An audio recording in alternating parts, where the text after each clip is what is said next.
expect my love affairs to last for long. Never fool myself that my dreams will come true.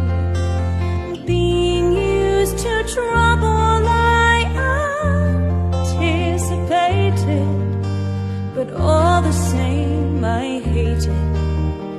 Wouldn't you? So what happens now?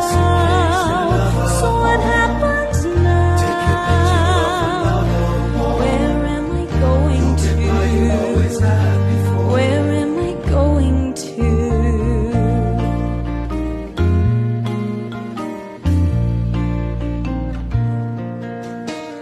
Time and time again I've said that I don't care, that I'm immune to gloom, that I'm hard through and through.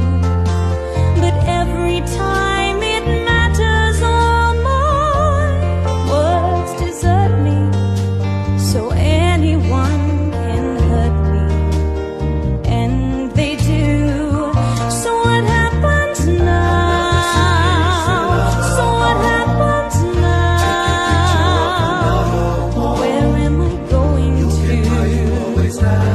Where am I going to?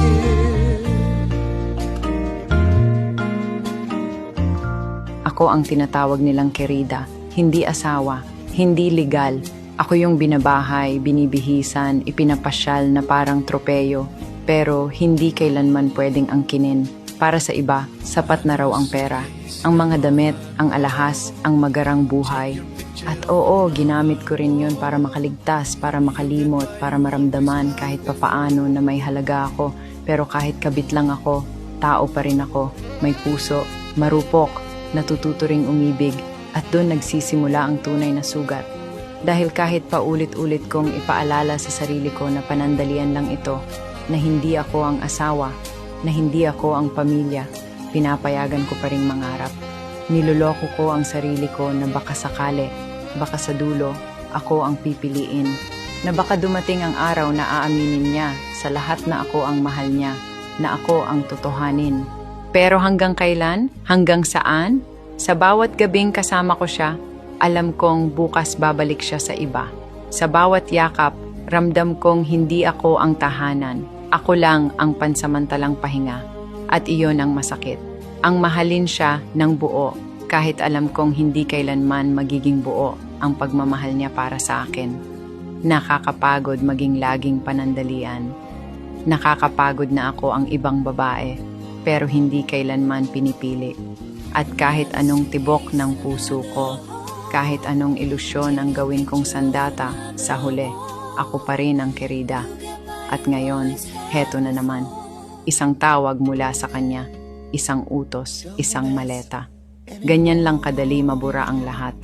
Parang walang bakas na tumira ako rito, na minahal ko siya, na naging totoo ako kahit sa paningin niya ay isang laruan lang. At kaya, wala na akong magagawa, kundi sabihin ko ulit ito sa aking sarili. I don't expect my love affairs to last for long. Never fool myself that my dreams will come true. Being used to trouble I anticipated.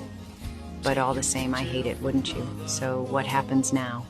So what happens now? Where am I going to? Where am I going to? Call in 3 months' time and I'll be fine, I know. Well, maybe not that fine, but I'll survive anyhow. I won't recall the names and places of each sad occasion, but that's no consolation. Here and